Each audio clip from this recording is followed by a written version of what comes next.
Hello दोस्तों। आज की कहानी नानी जी। प्रीति ने दोपहर में गेहूं अपने हाथों से साफ कर आटा पिसवाया था और फिर रोटियां किन किन कैसे हो गई। सब्जी भी उसने बड़े मन से बनाई, फिर भी उसमें मिर्चें कहाँ से आ गई। प्रीति ने जरा सा तोड़कर रोटी सब्जी चखा, मुंह का स्वाद बिगड़ गया। रोटी में कंकड़ और सब्जी कड़वी। थू थू। आज फिर सभी खाने की मेज से बिना खाए ही उठ गए। ससुर जी ने एक जलती निगाह उस पर डाली। मेहमानों के समक्ष उनकी कैसी किरकिरी हो गई थी। वह शर्म से पानी पानी हो उठी। राजीव का गुस्सा सातवें आसमान पर था। एक सब्जी रोटी भी ढंग से पकाना नहीं आता। नानी नानी जी वह कहकर सीढ़ियाँ फांदता ऊपरी मंजिल पर नानी के कमरे में जा पहुंचा। नानी शायद उसी का इंतजार कर रही थी। क्या हुआ मुन्ना, क्यों शोर मचा रहा है? अब क्या बताऊं, कम से कम घर में कोई मेहमान आए तब खाना तुम ही बनाया करो। वह क्या खाक पकाएगी? रोटी में कंकड़ और सब्जी में ढेर सारा मिर्च। जल्दी चलो, नहीं तो पिताजी और मेहमान भूखे पेट सो जाएंगे। राजीव नानी का हाथ पकड़ खींचता नीचे ले आया। नानी गर्व से फिर सिर ऊंचा किए रसोई में पहुंची तो प्रीति फ्रिज में से हरी सब्जी दोबारा बनाने के लिए निकाल रही थी। राजीव ने तेजी से सब्जी की डलिया उससे छीनकर नानी को थमा दी। कोई ज़रूरत नहीं तुम्हें रसोई में कदम रखने की। पता नहीं क्या देखकर पिताजी तुम्हें उठा लाए थे। आज से भोजन नानी ही पकाएंगी। फुहरों के लिए मेरे घर में कोई जगह नहीं। किंतु मैंने तो गेहूं को बड़ी मेहनत से साफ कर महरी से पिसवाई थी। सब्जी भी बड़ी चाव से बनाई थी। प्रीति बलि के बकरे की तरह मिमी आई। तब फिर यह रोटी सब्जी क्या भूत उलट पुलट कर गया? राजीव की दहाड़ सुन वह निरुत्तर हो गई। वह कहे तो क्या कहे और करे तो क्या? नानी ने चूल्हा चौका संभाल लिया। मेहमानों की टिप्पणियां, बाबूजी की जलती निगाहें, नानी जी की रहस्यमयी चुप्पी एवं राजीव का विस्फोटक क्रोध। प्रीति आंसू पोंछते हुए अपने कमरे में चली गई। वह अपमान के ज्वाला में धधक हो रही थी। उसका दिल जानता था वह निर्दोष है, लेकिन सारे सबूत उसके खिलाफ थे। नानी के अभ्यस्त हाथों ने आधे घंटे में ही भोजन तैयार कर लिया। बाबूजी मेहमानों के साथ खाने के मेज पर आ डटे। प्रीति का हृदय कसक रहा था, किंतु कान उधर ही लगे हुए थे। सम्मिलित था आके किसकी बहू कितना स्वादिष्ट भोजन पकाती है, किसकी बेटी ने लजीज व्यंजनों के सहारे ही ससुराल वालों का दिल जीत लिया, कि किससे शायद उसे ही सुनाकर कहे जा रहे थे।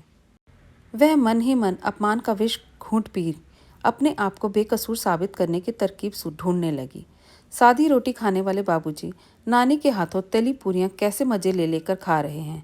इस समय डॉक्टर का बताया हुआ सारा परहेज तिरोहित हो गया। उसका मन खट्टा हो गया। सभी खा पी कर चले गए, शायद नानी भी। चारों ओर शांति छाई हुई थी। प्रीति की आंख भी लग गई थोड़ी देर के लिए। भूख भी जोरों की लगी हुई थी। राजीव राजीव कहाँ है? कमरे की बत्ती जल रही थी। दरवाजे के पट खुले हुए थे। वह पति का इंतजार करने लगी। इसी बीच घड़ी ने 1 का घंटा बजाया। प्रीति की तंद्रा भंग हुई। ओह, राजीव नाराज होकर नानी के कमरे में ही सोना चला गया होगा। उसे किसी ने खाने के लिए आवाज़ तक नहीं दी। पूछता कौन उसने इतनी बड़ी गलती जो की थी, जिसकी सज़ा है भूखे पेट सोना। उसे अपनी माँ की याद आ गई। अगर खाली पेट कोई भी भाई बहन सो जाते तब माँ कह उठती, भूखे पेट सोने वालों के शरीर से चिरई बराबर मांस घट जाता है। बिना मुंह जुठाए सोना माँ अपशकुन मानती थी और बगैर खिलाए सोने नहीं देती थी। फलतः बिना कुछ खाए नींद नहीं आने से रही, और यहाँ वह खाए या नहीं इसकी परवाह किसी को भी नहीं थी। रुके हुए आंसू पुनः आंखों के कोरों से बह निकले।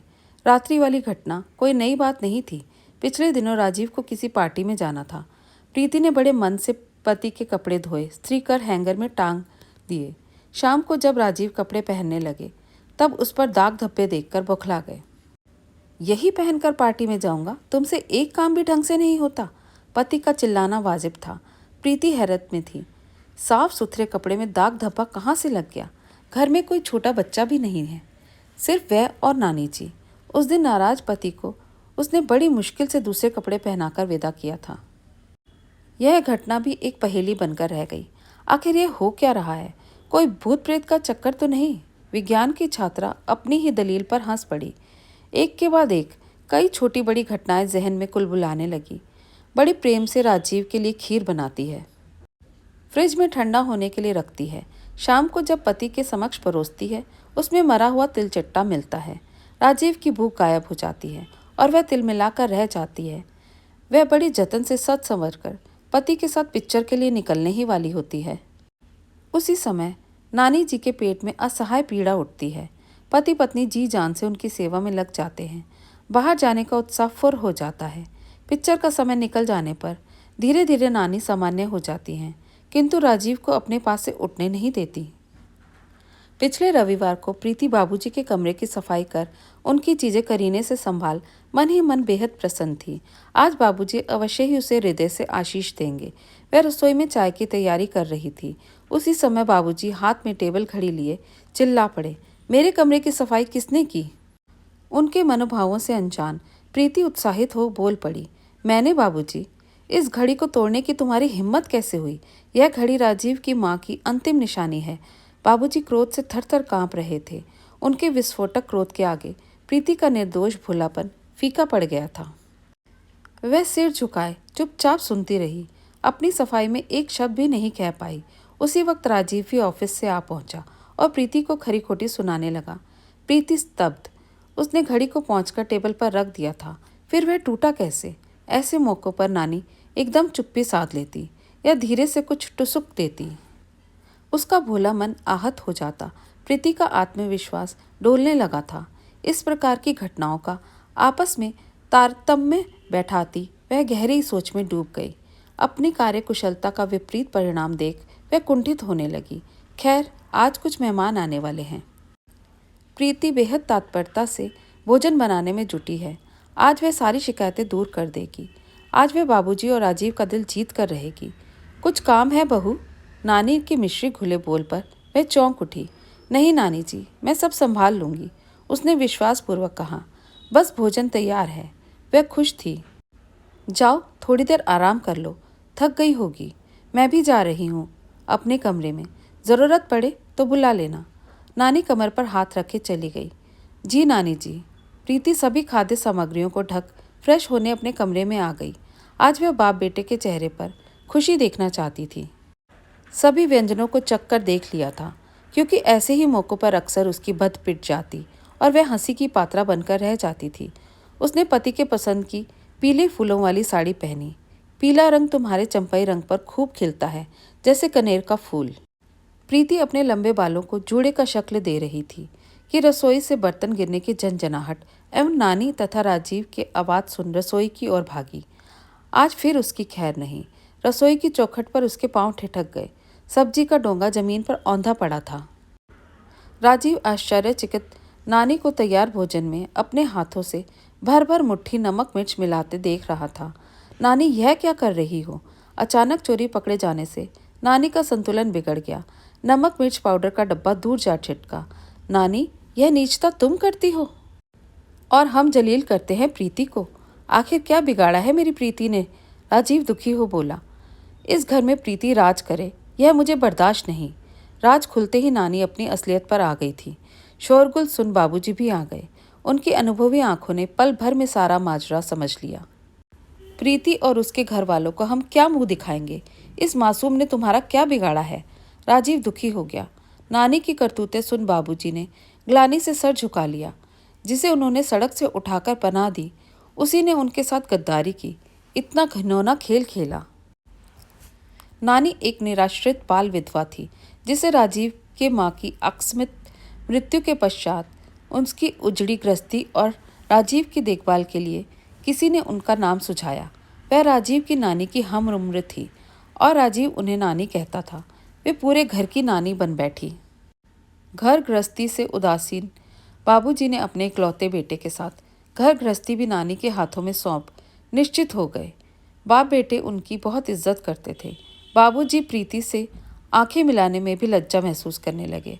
अतः बाप बेटे ने उनकी इस कुकृत्य पर उन्हें घर से निकालने का फैसला किया। नानी एक एक कर अपना गुनाह कबूलती गई। प्रीति पर लगे मिथ्या आरोपों का बादल छंट चुका था। नानी बुझे मन से जाने की तैयारी कर रही थी। उनके मुरझाए मुख को देख पल भर के लिए प्रीति को खुशी हुई। अंततः उसे सताने की सजा कसूरवार को मिली। नानी, कहाँ जाइएगा? प्रीति पूछ बैठी। कहाँ जाऊंगी? मुझ पापिन को कहाँ जगह मिलेगी? किसी कुएं तालाब में कूद पड़ूंगी या रेल पटरी पर? नानी सिसकने लगी। अच्छा नानी, अब तो आप जा ही रही हैं, सच सच बताइएगा, मैंने आपका क्या बिगाड़ा था कि आपने मेरे साथ ऐसा घिनौना खेल खेला? नानी प्रीति के सीधे सवाल को टाल न सकी। फफक पड़ी। तुम्हारे आने के पहले इस घर पर मेरा एक छत्र राज था। राजीव को मैंने बड़े जतन से पाला था। मैं बाल विधवा, दाने दाने को मोहताज, चारों ओर से दुत्कार, सभी के लिए मैं बोझ थी। वहीं राजीव नानी नानी करता मेरे आगे पीछे घूमता। तुम्हारे आने पर बाबूजी और राजीव का तुम्हारे प्रति लगाव देख मुझे ऐसा लगा जैसे किसी ने मेरे अधिकारों पर डाका डाला हो। उनका मन तुमसे फिर जाए, मेरा वर्चस्व पहले की तरह इस घर में कायम रहे, यही मेरी मंशा थी। मैं अपने स्वार्थ में सही गलत भूल चुकी थी। नानी रोते रोते अपनी करतूतें गिनाने लगी। आपको गलती का एहसास है? क्यों नहीं, मैं भी कैसी मूर्ख थी, जिस थाली में खाया उसी में छेद करने लगी। नानी सिसकने लगी। नानी, तुम अभी तक गई नहीं? राजीव का तेज स्वर सुन नानी जाने लगी। प्रीति ने मन ही मन कुछ फैसला किया। नानी कहीं नहीं जाएगी। माना कि उन्होंने मेरे साथ बहुत बुरा किया, किंतु उन्हें अपनी गलती का एहसास है। दिलों के रिश्ते इतनी आसानी से नहीं टूटते। मैं आपकी बहू बनकर आई हूँ, प्रतिद्वंदी नहीं। आपका इस घर में वही स्थान रहेगा जो था। मैं गृहस्थी कार्य में कच्ची हूँ, मुझे आपके मार्गदर्शन की ज़रूरत है। बाबूजी और राजीव चुप। बाबूजी, एक आग्रह है, यह बात घर से बाहर नहीं जानी चाहिए, नहीं तो नानी जी जैसी बेसहारों को कोई भी सहारा नहीं देगा। कोई किसी की मदद अपने घर की सुख शांति दांव पर लगाकर नहीं करेगा। प्रीति के उदार हृदय के समक्ष नानी, बाबूजी, राजीव नतमस्तक थे। उसने नानी जी और रिश्तों को नई जिंदगी जो दी थी। धन्यवाद दोस्तों। कैसी लगी आपको आज की कहानी? पसंद आई तो लाइक और शेयर ज़रूर कीजिए।